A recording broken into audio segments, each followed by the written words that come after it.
Have you ever thought that maybe fear of failing, of judgment, of your own inner critic is the one thing that's stopping you from making art? Like, no matter how much you want to create, there's this one thing that's stopping you. Maybe it's doubt, comparison, or just the way you talk to yourself. Well, that's how I felt before I joined Jess Karp's first ever art retreat in Croatia. Jess is everything you'd imagine. She's just a creative ray of sunlight that shines even brighter in person.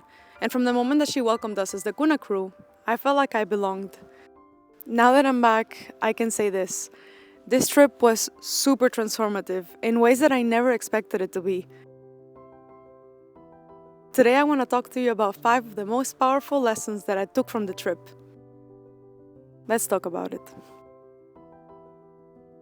I've always wanted to be a journaling girly. It just makes you sound so profound and interesting, you know?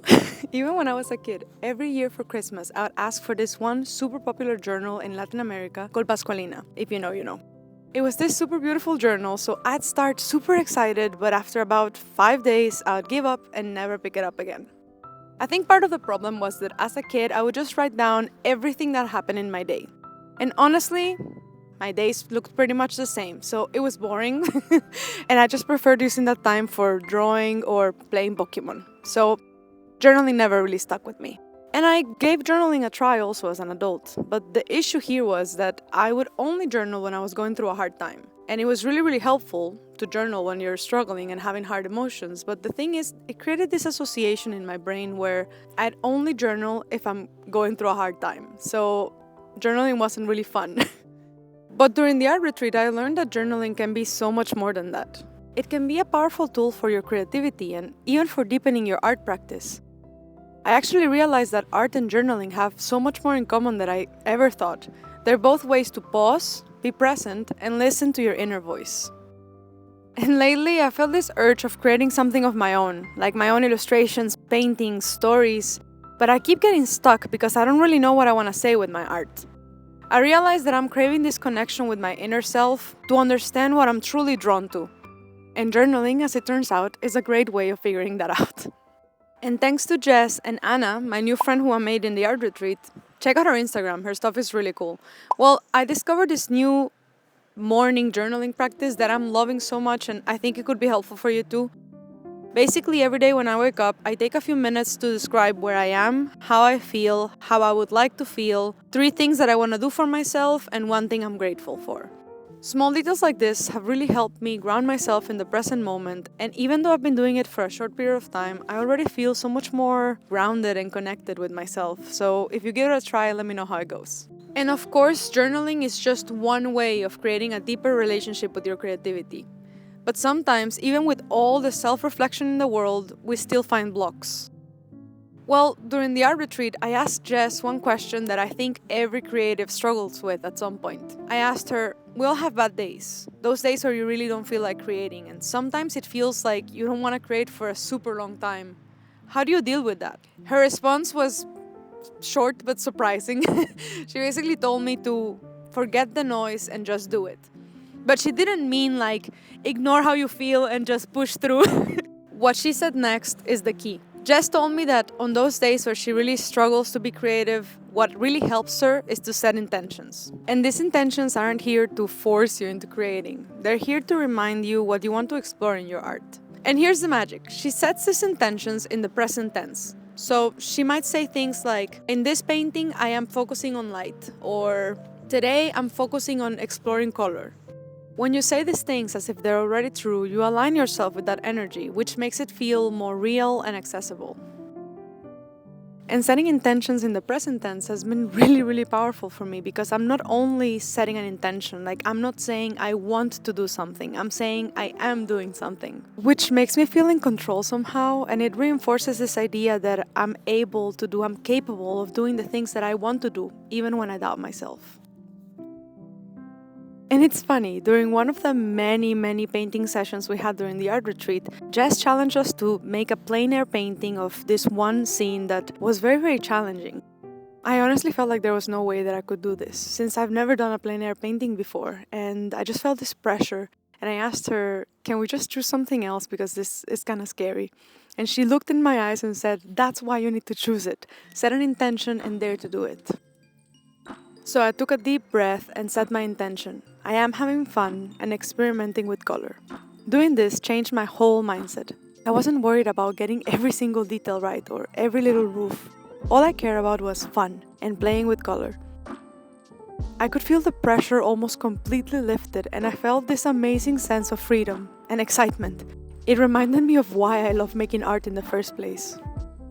When you approach art from a place of fun and curiosity, it opens up so many possibilities.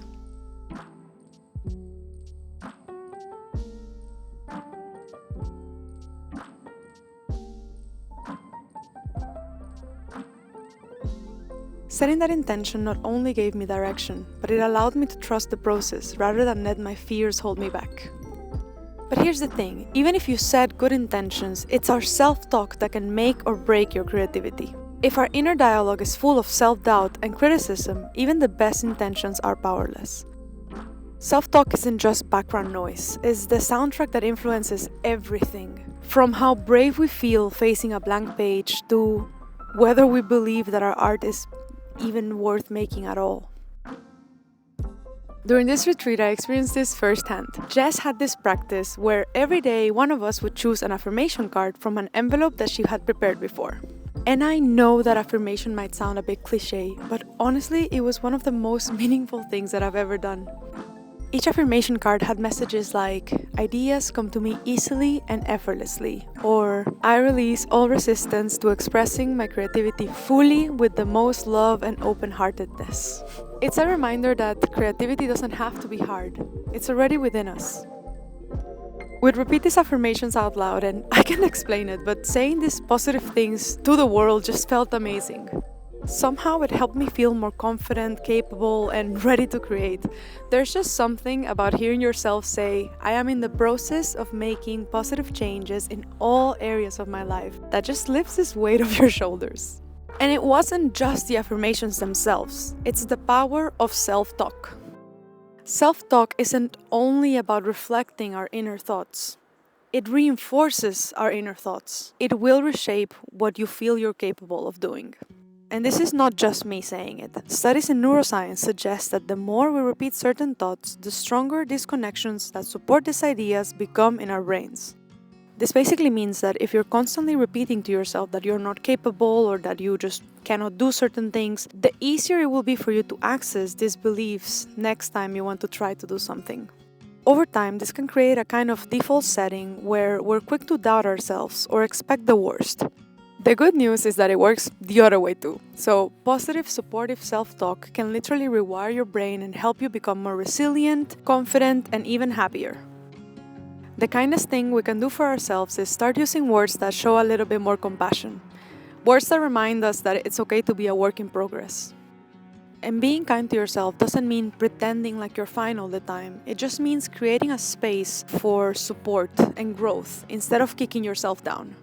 For me, it's super easy to be kind and understanding to my friends and the people that I love. I'll listen to them, encourage them, and remind them their strengths because I see them. But when it comes to myself, that compassion can be a bit harder to find. It's like I have this endless patience for the people that I care about. But when it comes to my own struggles, I don't always give myself the same grace. That's why being with the Kuna crew was so groundbreaking for me. Anytime any of them would share their struggles, their thoughts, doubts, or fears, I felt this huge sense of compassion. I could see them for the incredible artists that they are, even in their moments of uncertainty. And through that compassion, I started to see myself a little bit more clearly too. I realized that if I can believe in them, maybe I can believe in myself too, with the same kindness and compassion. Art is a very personal, sometimes isolating journey. And don't get me wrong, I love my alone time. There's nothing I love more than spending hours on end by myself, just creating and listening to music. But there's also this other side that can sometimes make you feel like you're disconnected from the world. And it's not like I don't have amazing friends around me, but I never realized how important it feels to make friends with people that are as in love with art as I am. When we'd all sit down together, it was like we had this collective superpower. I don't usually mind drawing or painting in public, but when people walked by and saw all of us, they'd stop and say, "Wow, that's so cool that you're doing this together." And I'd be thinking, yeah, we are super cool. I felt this rush of confidence and connection, like we were all sharing this unspoken energy. Even the bus rides became these mini art sessions where we'd all swap sketchbooks, flipping through each other's pages, getting up close and personal with everyone's art. Then someone might say, "Ugh, I can never get trees right," and suddenly everyone would say, "Same!" or "Oh, I have a cool trick for that." We would share tips, laugh about how we're all struggling with the same things. It was this constant reminder that I wasn't alone in all of my fears and doubts. And connecting this deeply with others unexpectedly helped me connect even deeper with myself. It was like this energy from everyone just opened up a space for me to see myself as I am outside of my art, to see myself as kind, capable, and enough. One morning, Jess invited us to wake up really early, see the sunrise, and do a meditation together by the sea. And I'm usually not a sunrise person. Like, I've always loved the idea of it, but when it comes to doing it, it's a bit of a different story. But this time, I decided to go for it. So there we were, on our way to the shore in the dark. The air was chilly and the world around us was still and quiet. And then, little by little, the sky started to lighten and the sun came up, turning everything this incredible shade of pink.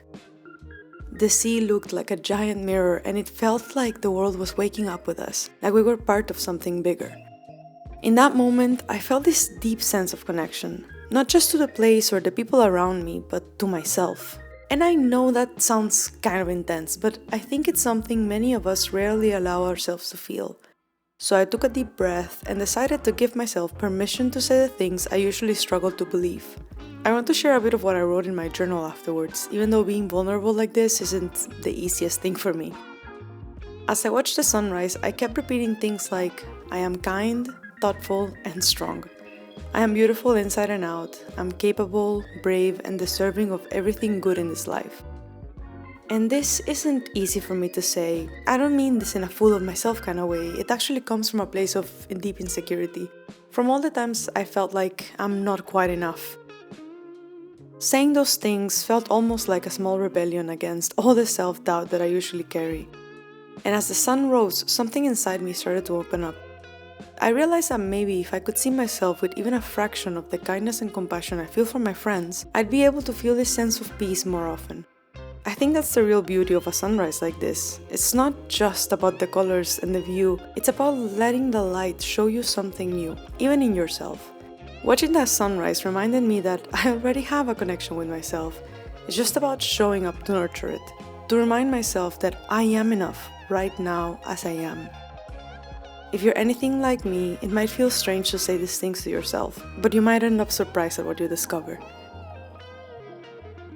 This experience around Croatia was a reminder that creativity is so much more than just making art. It's about connection to others, to the world around you, and most importantly, to yourself. Whether it's setting intentions, flipping the script on self-doubt, or finding courage in community, there's a lesson here for all of us.